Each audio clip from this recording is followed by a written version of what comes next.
तो देखो यहाँ पे जो सिग्मा था ना, जेड इफेक्टिव मैंने लिखा था, Z effective equal to Z minus sigma. ठीक है। ठीक है, तो अब देखो ये जो सिग्मा है ना, उसको हम फाइंड करते हैं विद द स्लेटर्स रूल। ठीक है। और जो स्लेटर रूल है वो तुम्हारे जेई के सिलेबस में नहीं है। ठीक है, बट मैं यहाँ पे करके इसलिए दिखा रहा हूँ ताकि तुम रिलेट कर पाओ चीजों को, फील कर पाओ। ठीक है। ऐसे तुमको लगेगा कि हाँ सब रटना पड़ रहा है, तो तुमको थोड़ा आइडिया मिले कि एक्चुअल में हो क्या रहा है, कैसे रहा है, क्यों हो रहा है। तो इसलिए मैं तुमको ये करा रहा हूँ स्लेटर्स रूल। बाकी तुम्हारे जेई के सिलेबस में नहीं है, ये नहीं पूछेगा। ठीक है। जो पूछेगा भी मैं बता दूंगा क्या पूछेगा। आगे जो इसका यूज करके हम जो कॉन्क्लूजन निकालेंगे, ठीक है, जो कॉन्क्लूजन मैं तुमको डायरेक्ट बता सकता था, बट अगर डायरेक्ट बताऊंगा तो फील नहीं आएगा उतना। इसलिए तुमको स्लेटर रूल बता रहा हूँ। ठीक है, तो दोस्त स्लेटर रूल क्या कहता है कि पहले इलेक्ट्रॉनिक कॉन्फ़िगरेशन को ना इस तरह से लिखो। ठीक है। अब वो रूल से नहीं लिख ली, मतलब पहले वन वाले में तो कौन कौन आते हैं, एस आता है सिर्फ। ठीक है, एन इक्वल टू वन के लिए क्या होता है, एल इक्वल टू जीरो होता है सिर्फ, इसलिए एस आता है। एन इक्वल टू टू के लिए एस एन पी आता है। एन इक्वल टू थ्री के लिए एस पी डी आता है। एन इक्वल टू फोर के लिए एस पी डी एफ चारों आते हैं। ठीक है, इस तरह से लिखना है। ठीक है। अब और जो क्या करना है तुमको, तो एस यहाँ तो तुम्हारा सिर्फ एस आता है क्योंकि तुम्हारे अलग अलग शेल, हर शेल में ब्रैकेट मार लो, इसमें ब्रैकेट लगा दिया मैंने। और एक सेम उसमें एसओपी भी, एसओपी के एक पास में रखने हैं। ठीक है, एसओपी को इस पास में रखना है, डी को अलग रखना है। सिमिलरली एसओपी के एक पास रखना है, डी को अलग रखना है, एफ को अलग रखना है। इस फॉर्म में हमको पहले उसकी कॉन्फ़िगरेशन को लिख लेना है। ठीक है, पहला रूल ये हो गया। अब देखो क्या होता है कि अगर हम एस और पी के लिए बात करें, ठीक है, तो क्या होगा, जो इलेक्ट्रॉन्स होगा right side of this box, मतलब ये जैसे समझो, जैसे मान लो हम इस पे ऑब्जर्व कर रहे हैं। ठीक है, अब इस पे ऑब्जर्व कर रहे हैं, मान लो कि यहाँ एन इक्वल टू थ्री में इलेक्ट्रॉन यहाँ है, तो अब जो यहाँ इलेक्ट्रॉन होगा, यहाँ वाला इलेक्ट्रॉन होगा, अब ये तो शील्ड करेगा नहीं, ये तो बाहर है ना, यानी इनका तो कोई इफेक्ट रहेगा नहीं जो इसके बाहर होंगे। अगर हम इस वाले इलेक्ट्रॉन को ऑब्जर्व कर रहे हैं तो इनका तो कोई रोल ही नहीं रहेगा। यानी इसके जो, अगर हमने ये वाले इलेक्ट्रॉन को ऑब्जर्व कर रहे हैं तो इनको हम क्या कर देंगे, इग्नोर कर देंगे। ठीक है, तो electron right to this box have no contribution, इसका कोई भी कंट्रीब्यूशन नहीं होगा उस स्क्रीनिंग इफेक्ट में। ठीक है, तो क्योंकि ये शील्डिंग नहीं करेंगे तो बाहर है ना। ठीक है। अब बात करें जो इलेक्ट्रॉन सेम सेल में हो गए, मतलब जैसे मान लो ये थ्री डी है। ठीक है, इसमें मान लो मैं मान लेता हूँ उसकी कॉन्फिगरेशन थ्री डी सिक्स थी। ठीक है, तो इसके मान लो हम आउटर मोस्ट इलेक्ट्रॉन को ऑब्जर्व कर रहे हैं, तो आउटर मोस्ट इलेक्ट्रॉन को ऑब्जर्व कर रहे हैं तो उसका खुद का कोई इफेक्ट नहीं होगा स्क्रीनिंग का। बट जो और जो पांच इलेक्ट्रॉन होंगे इस वाले ऑर्बिटल में, वो क्या करेंगे, वो भी रिपल्शन लगाएंगे। तो जो ये जो सेम शेल में जब होता है ना, उसका कंट्रीब्यूशन होता है 0.35 का। कितने कंट्रीब्यूशन होता है, 0.35 का। और जो n माइनस वन होता है, मतलब जिस शेल की तुम ऑब्जर्व कर रहे हो उससे जस्ट जो पहले वाला होगा, जैसे मान लो इसको ऑब्जर्व कर रहे हो तो इसके पहले वाला क्या है, ये वाला यहाँ पे है। ठीक है, तो इनका जो होगा, उनका तुम्हारा कितना समझ होगा गया। कंट्रीब्यूशन 0.85। ठीक है, उनका कंट्रीब्यूशन कितना होगा, 0.85। और उसके ठीक है, बाद समझ उससे जो गया। कम वाला होगा, उनका सभी का कंट्रीब्यूशन होगा उससे, मतलब एन माइनस टू सेल या फिर उससे उसके N minus three, N minus four, जितने भी बाकी बची, उन सबका कंट्रीब्यूशन होगा वन। मतलब ये है कि एक टाइप से तुम्हारा जो तुम्हारा जेड था ना, जेड माइनस सिग्मा, जेड क्या तुम्हारा एटॉमिक नंबर होता है, तो वैसे ही तुम्हारा है कि नंबर के फॉर्म में हम निकाल रहे हैं। ठीक है, तो ये तुम्हारा रूल हो गया एस और पी के लिए। कुछ बोल रहे थे क्या तुम, समझ नहीं आ रहा, क्या समझ नहीं आ रहा बताओ। अभी देखो करने दो, फिर समझ में आ जाएगा, रुके रहो अभी अभी। अभी सॉल्व करूंगा तो समझ में आएगा। ठीक है, अभी रुके रहो। देखो, और जब हम डी और एफ ब्लॉक की बात करेंगे, ठीक है, तो बाकी स्टार्टिंग में तो वही करेंगे कि हम उस तरह से इलेक्ट्रॉनिक कॉन्फ़िगरेशन को लिख लेंगे। ठीक है, उसके बाद क्या करेंगे, जो इलेक्ट्रॉन होगा जो सेम बॉक्स में होगा, ठीक है, उसका कंट्रीब्यूशन होगा 0.35 का। और बाकी जितने भी इलेक्ट्रॉन होंगे उनका कंट्रीब्यूशन होगा वन का। ठीक है, अब देखो एग्जांपल लेंगे तो ज्यादा समझ में आएगा। ये तुम्हारा आयरन है। ठीक है, तो आयरन को ऑब्जर्व करें तो आयरन की कॉन्फ़िगरेशन क्या होती है, एर्गॉन। ठीक है, एर्गॉन तक रहेगी, उसके आगे 4s2 3d 6। ठीक है, अगर इसको हम स्लेटर्स वाले तुम रूल्स के अकॉर्डिंग लिखें तो कैसे लिखेंगे, 1s2 2s2 2p6 3s2 3p6 3d6। ठीक है, ऑन 4s2। ये हमने एस वाले एक बार रखने, एस पी एल एक बार रखने, ठीक है, डी और एफ को अलग रखना है। तो ये हमने स्लेटर रूल के अकॉर्डिंग क्या किया, जो तुम्हारा पहला स्टेप था, इलेक्ट्रॉनिक कॉन्फ़िगरेशन को लिख लिया। ठीक है, उसके बाद मान लो हम ऑब्जर्व कर रहे हैं सिग्मा, हम निकाल रहे हैं सिग्मा फॉर फोरस इलेक्ट्रॉन, जो इलेक्ट्रॉन में होगा फोरस में होगा। ठीक है, तो जो फोरस है, तो ऑर्बिटल क्या है, एस ऑर्बिटल होती है, ऐसे सिंगल ऑर्बिटल होती है, ये दो इलेक्ट्रॉन है। तो जो आउटर में से इलेक्ट्रॉन है हम इस पे ऑब्जर्व कर रहे हैं। तो अगर इस पे ऑब्जर्व कर रहे हैं, ठीक है, तो ये तुम्हें क्या होगी, nth मान लिया मैंने इसको अगर, ठीक है, nth सेल है ये, यानी भाई ये फोर्थ सेल है, ठीक है। तो इसमें जो खुद का इलेक्ट्रॉन होगा उसका कॉन्ट्रीब्यूशन कितना होगा, 0.35 का, ठीक है। इसीलिए तो यहाँ पे क्या लिखा मैंने, 1 × 0.35, सॉरी मतलब उससे जो पहले शेल है n-1 सेल, ठीक है, ये 4 है, मतलब 4 से जो पहले वाली यानी 3 वाली, तो देखो 3 वाली शेल में कितने इलेक्ट्रॉन है, 6 + 6 + 2 कितने हो गए, 14। तो जो n-1 वाला होगा उसके लिए कॉन्ट्रीब्यूशन कितना होगा, 0.85 का, तो 14 × 0.85, ठीक है। उसके बाकी जितने हुए बचे उनका कॉन्ट्रीब्यूशन कितना होता है, 1। तो 6 2 8 2 10, यानी 10 × 1। यहाँ से सिग्मा कितना आया, 22.25 आया, ठीक है। अगर हम 3D के लिए देखेंगे तो 3D के लिए रूल क्या कहता है, पहले तो ऐसे लिखना था, लिख लिया हमने। अब इसमें देख रहे हैं 3D में, अब 3D में देख रहे हैं तो इसमें जो खुद का जो इलेक्ट्रॉन उस वाले सेम सेम वाले बॉक्स में जो इलेक्ट्रॉन होता है उसका कंट्रीब्यूशन कितना होता है, 0.35, ठीक है। सेम कंट्रीब्यूशन कितना होता है, 0.35। तो 5, अब ये 3D 6 है, ठीक है, तो यानी कितने इलेक्ट्रॉन है इसमें, इस सेम वाले में 5 इलेक्ट्रॉन एक्स्ट्रा है, ठीक है, तो यानी 5 × 0.35। और बाकी जितने बचे हुए उनका कंट्रीब्यूशन कितना होगा, 1। तो 6 2 8, 8 8 16 × 18, यानी 18 × 1। यहाँ सिग्मा क्या है, कितना आया, 19.75, ठीक है। अभी अगर सिग्मा आ गया तो जेड इफेक्टिव क्या होता है, जेड तुम्हारा जेड माइनस सिग्मा, तो 26 एटॉमिक नंबर होता है आयरन का, ठीक है। यानी जेड इफेक्टिव कितना आया, 3.75। यहाँ से जेड इफेक्टिव कितना आया, 6.25। यानी ये तुम्हारा क्या होगा, ये तुम्हारा चार्ज है जो उसको लगेगा कि हाँ इतना इतने फोर्स चार्ज से हमको अट्रैक्ट कर रहा है न्यूक्लियस, ये ठीक है। एक्चुअल ये में था चार्ज कितना, इलेक्ट्रॉन को 26। फील होगा। ये जो जी इफेक्टिव चार्ज है वो इलेक्ट्रॉन को फील होगा।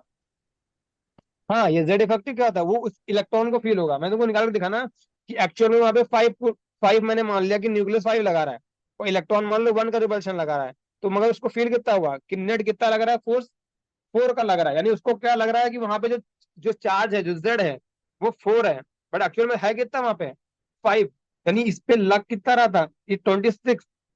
एक्चुअल में यहाँ पे जो 26 तुम्हारा है पॉजिटिव चार्ज उसके से लग रहा है, बट उसको कितना ऑब्जर्व होगा कि 3.75 चार्ज है उस मतलब न्यूक्लियस पे। एक्चुअल में कितना था, 26 था, बट उसको लगेगा कितना कि भाई इसका तो 3.75 है बस, ठीक है। जो इलेक्ट्रॉन एस में होगा उसको ऐसा लगेगा। अब समझे। आ गया अब भैया बाकी समझ तो ये में। तो बाकी देखो ये रूल है, ठीक है, ये तुम्हारे स्लेटर्स का रूल है कि जो सेम शेल में होगा तो ऐसा करेंगे, ये उसमें n- वाला में होगा तो ऐसा करेंगे, n-2 वाले में करेगा तो 1 लेंगे, ठीक है। ये तुम्हारा सिंपल सा रूल है। एस ओ पी के लिए ये रूल होता है, और डी के लिए क्या होता है, जो सेम वाला जब बॉक्स में होता है तो उसका कॉन्ट्रीब्यूशन 0.35 होता है, और बाकी सबके लिए कॉन्ट्रीब्यूशन 1 होता है, ठीक है। और बाकी ये तुम्हारे जेई के सिलेबस में नहीं है, बस तुमको मैंने इसलिए बता दिया ताकि देखो कोई भी चीज होती है ना, अगर हम उसको थोड़ा डिटेल में पढ़ते हैं और अच्छे समझते हैं तो हमको ज्यादा याद रहती है। अगर मैं डायरेक्ट तुमको बता देता, तो तुमको मैं डायरेक्ट बता देता कि जो जो 3D इलेक्ट्रॉन होगा, ठीक है, वो ज्यादा अट्रैक्टेड होंगे न्यूक्लियस से एज कम्पेयर टू 4s। यदि ये लाइन हमने यहाँ लिख रखी है, ठीक है। अब तुमको मैं याद करा देता तो तुम याद कर लेते, भूल जाते, ठीक है। अब तुमने क्या किया, यहाँ पे तुमने प्रॉपर निकाला है और तुमको तुम्हारे दिमाग में रहेगा कि हमने भाई जेड इफेक्टिव कैलकुलेट किया था, ठीक है, इसलिए तुमको बता दिया, ठीक है। तो जेड इफेक्टिव तुम्हारा ये हो गया। अब देखो यहाँ से तुमको क्या ऑब्जर्व कर रहे हो तुम, जो इलेक्ट्रॉन 3D में है उस पे फोर्स ऑफ अट्रैक्शन ज्यादा है एज कंपेयर टू जो इलेक्ट्रॉन 4s में है, समझे। जो इलेक्ट्रॉन 4s में है उससे ज्यादा फोर्स किस पे लग रहा है, डी वाले पे लग रहा है, ठीक है। जो एस एस वाला इलेक्ट्रॉन है उस पर तो फोर्स कितना लग रहा है, 3.7, मतलब जो जेड इफेक्टिव है 3.75, यानी इस पे फोर्स कम लगेगा एज कम्पेयर टू डी के, ठीक है। तो यानी तुमको यहाँ से क्या होता है जो 3D इलेक्ट्रॉन है वो ज्यादा स्ट्रांगली अट्रैक्टेड है by the nucleus as compare to 4s। यानी जब डी वाला ऑर्बिटल है उसमें हम देख रहे हैं तो उसमें देखो तुम्हारा फोर्स ज्यादा आ रहा है और तुम्हारा 4s में क्या आ रहा है, कम आ रहा है, ठीक है। इसका वाला जो तुम्हारा तुमको क्या इससे पता चल रहा है कि जो डी इलेक्ट्रॉन होता है ना उसका पुअर शील्डिंग होता है, ठीक है। इसको भी हम एक और तरह से समझेंगे। जो डी होता है ना उसका पुअर शील्डिंग होता है, ये शील्डिंग इफेक्ट इसका जो सिग्मा है कम आया ना डी के लिए, एस के लिए सिग्मा ज्यादा आया, ठीक है। तो क्या होता है जो सिग्मा स्क्रीनिंग इफेक्ट सिग्मा जो होता है वो एस के लिए सबसे ज्यादा आता है, देन पी के लिए आता है, देन डी के लिए आता है, सबसे कम एफ के लिए होता है, ठीक है।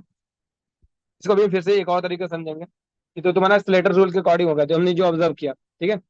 तो ये ध्यान रखना कि जो सिग्मा आता है, स्क्रीनिंग इफेक्ट, जो स्क्रीनिंग होता है ना, वो एस का सबसे ज्यादा होता है, देन पी का, देन डी का, देन एफ का। ठीक है। इसी का यूज करके बहुत सारे तुम्हारे फिनोमिना का हम क्या करते हैं, एक्सप्लेन करते हैं। जैसे तुम देखोगे लैंथोनाइड कॉन्ट्रैक्शन एक चीज होती है, ये आगे पढ़ेंगे हम। तो उसको भी इसी चीज से एक्सप्लेन करेंगे कि जो एस और पी का होता है शील्डिंग इफेक्ट ज्यादा होता है, डी एन एफ का कम होता है, जिसकी वजह से पहले जो ज्यादा डिक्रीज आता है, देन कम डिक्रीज आता है रेडियस का। ठीक है। वो सब चीजें, बहुत सारी चीजें हैं। ठीक है, तो ये ध्यान रखना स्क्रीनिंग वाली चीज। तो अब देखो, इसी स्लेटर रूल के अकॉर्डिंग जेड इफेक्टिव निकाले गए। तो देखो क्या होगा। ठीक है, तो जब हम लेफ्ट टू राइट जाते हैं, ठीक है, तो तुम्हारा क्या होता है, प्रोटॉन्स बढ़ते हैं। ठीक है, बट तुम्हारी शेल क्या रहती है, सेम रहती है। ठीक है, शेल तुम्हारी क्या रहती है, सेम रहती है। तो जो जेड इफेक्टिव है फ्रॉम लेफ्ट टू राइट, वो क्या करता है, बढ़ता है। Z effective left to right क्या करता है, इंक्रीज करता है। और जब डाउन द ग्रुप जाते हैं, तब भी जेड इफेक्टिव इंक्रीज करता है। ठीक है, बट उतने फास्टली चेंज नहीं होता है। क्यों? क्योंकि तुम्हारी क्या होती है, जब तुम डाउन द ग्रुप जाते हो, ठीक है, अलोंग द ग्रुप, तब क्या होता है, एक नया शेल आ जाता है, जिसकी वजह से स्क्रीनिंग इफेक्ट क्या होता है, बढ़ जाता है। ठीक है, तो अब देखो नंबर ऑफ, जब यहाँ से सपोज तुम यहाँ पे सोडियम पे हो, ठीक है, सोडियम से तुम गए पोटेशियम पे। ठीक है, तो तुम्हारा यहाँ 11 थे, यहाँ कितने हो गए तुम्हारे, 19। जहाँ पे नेट जेड तो 8 का इंक्रीज हुआ। ठीक है, बट एक्चुअल में क्या होता है ना, जो स्क्रीनिंग इफेक्ट बढ़ जाता है, क्योंकि नंबर ऑफ शेल्स बढ़ रही हैं, तो जितने ज्यादा शेल होंगे उतना ज्यादा स्क्रीनिंग इफेक्ट होगा। ठीक है, इसी वजह से जो इंक्रीमेंट आता है वो बहुत कम आता है। जो इधर इंक्रीमेंट हो रहा था वो बहुत ज्यादा इंक्रीमेंट होता है। जो डाउन द ग्रुप जाने पर जो इंक्रीमेंट होता है वो लेस इंक्रीमेंट होता है। जो डाउन द ग्रुप क्या होता है, लेस इंक्रीमेंट होता है। तो जेड इफेक्टिव क्या करता है, Z effective increases from left to right in the period. पहला ऑब्जर्वेशन तुम्हारा ये है, ध्यान रखना इसको। और Z effective also increases on growing from the top to bottom along the group. बढ़ता है but less increment as compare to the along the period. जो period period along the period जो इंक्रीमेंट होता है जेड इफेक्टिव का, उतना increment along the group नहीं होता। क्यों? क्योंकि अब एक नई शेल आ जाती है, जिसकी वजह से क्या होता है, शेल्डिंग इफेक्ट बढ़ जाता है। तो शेल्डिंग इफेक्ट जितना ज्यादा होता है, उतना ज्यादा जेड इफेक्टिव क्या आएगा, कम आएगा। तो तुम्हारा इस प्रोटॉन्स की बढ़ने की वजह से जेड इफेक्टिव बढ़ेगा, तो बट स्क्रीनिंग की वजह से क्या होगा, कम भी हो जाएगा। ठीक है, तो जो नेट होता है ना, नेट वो कम आता है। ठीक है, तो इंक्रीमेंट तो होगा, बहुत लिटिल बिट इंक्रीमेंट होगा। ठीक है। ठीक है, तो देखो अब हम स्लेटर रूल से देखेंगे कि जेड इफेक्टिव कैसे बढ़ता है इधर से जाने पे। ठीक है, देखो पहले लिथियम ले लेते हैं। तो लिथियम का क्या होगा, कॉन्फिगरेशन 1s2 2s1। ठीक है, तो ये तुम्हारा एक बॉक्स बनेगा, ये बॉक्स बना लिया। अब हम आउटर मोस्ट इलेक्ट्रॉन का सिर्फ देख रहे हैं। ठीक है, आउटर मोस्ट इलेक्ट्रॉन का जेड इफेक्टिव देख रहे हैं, तो इसके लिए निकालोगे क्या आएगा, जो खुद का ये तो खुद का इलेक्ट्रॉन, अब यहाँ पे कोई इस पे तुम देख ही रहे हैं। ठीक है, तो यानी इसका तो इस सेल में कुछ है नहीं। जो n-1 में कितने इलेक्ट्रॉन है, 2 इलेक्ट्रॉन है। तो n-1 का कॉन्ट्रीब्यूशन कितना है, 0.85, यानी 0.85 इंटू 2। ठीक है, ये तुम्हारा क्या आ जाएगा, सिग्मा। तो जेड इफेक्टिव कितना आएगा, जेड इफेक्टिव होगा तुम्हारा 3 - 2 इंटू 0.85। ठीक है, तो ये वैल्यू तुम्हारी आ जाएगी 1.3। अब अगर बेरिलियम की बात करें, तो 1s2 होगा, 2s2 होगा। ठीक है, तो सिग्मा कितना आएगा, जो खुद का होता है उसका कंट्रीब्यूशन कितना, 0.35 का। यहाँ पे एक इलेक्ट्रॉन है जो सेम शेल में, तो इधर इतना ही रहेगा। ठीक है, इसको लिख लेते हैं मल्टीप्लाई करके, 2 × 5 = 10, 1.7। ठीक है, ये कितना गया, सिग्मा कितना गया। अब जेड इफेक्टिव कितना आएगा, 4 - और तुम्हारा ये 1.7 प्लस तुम्हारा कितना आ जाएगा, ये 5 7 3 10, तुम्हारा ये 2.05। ठीक है, यानी कितना आ जाएगा, ये 1.95। लेट्स सपोज, और मैं निकाल लेता हूँ बोरॉन का। तो 1s2 2s2 2p1। ठीक है, तो सिग्मा इक्वल टू तुम्हारा इस वाले शेम उसमें कितना आ गया, 2 इलेक्ट्रॉन है, यानी ये 1.7 प्लस 2 × 2 0.35। ठीक है, यानी ये कितना आ जाएगा, 0.7। यानी जेड इफेक्टिव इक्वल टू 5 - 1.7 और प्लस 0.7, कितना आ जाएगा, 2.4। ठीक है, यानी यहाँ पे कितना हो गया, 2.6। ठीक है, ऐसे तुम निकालोगे जब कार्बन के लिए, ठीक है, तो वो आएगा तुम्हारा 3.25। ठीक है, ऐसे तो निकालोगे नाइट्रोजन के लिए, तो वो आता है 3.9। ऐसे ऑक्सीजन के लिए निकालोगे तो 4.55। क्लोरीन के लिए निकालोगे तो 5.2। और नियॉन के लिए निकालोगे तो आएगा 5.85। ठीक है, देखो 1.3 1.95 2.6, तो देखो इंक्रीमेंट दिखा रहा है, ऐसा इंक्रीमेंट हो रहा है। बट जब लिथियम से जब तुम सोडियम का निकालने जाओगे, सोडियम का निकालोगे तो 2.2 आएगा, ठीक है। तो इंक्रीमेंट कितना हुआ, 8 का इंक्रीमेंट हुआ, बट वहाँ जेड इफेक्टिव 1.3 से 2.2 हुआ सिर्फ, ठीक है। और यहाँ देखो सिर्फ तुम्हारा 1.3 था, ठीक है, वहां से कितना इंक्रीमेंट हो गया, 5.85 तो ये तुम्हारा ऑब्जर्वेशन होगा कि जेड इफेक्टिव इंक्रीज करता है from left to right in the period more fastly as compare to along the group, ठीक है। देखो तुमको मैंने ऊपर बताया था ना, एसपीडीएफ की एस का शील्डिंग ज्यादा होता है as compare to P, as compare to D, और डी का ज्यादा होता है एज कम्पेयर टू एफ, ठीक है। वही यहाँ पे मैंने दोबारा लिख रखा है, ठीक है, तो इसको ध्यान रखना। तो क्या होता है, तुम सिंपल, अगर सिंपल वर्ड्स में समझे तो ऐसे समझ सकते हो, जो एस वाला होगा वो क्या होगा, न्यूक्लियस के पास होगा, ठीक है। पी वाला होगा और दूर होगा, डी वाला होगा और दूर होगा, एफ वाला होगा और दूर होगा।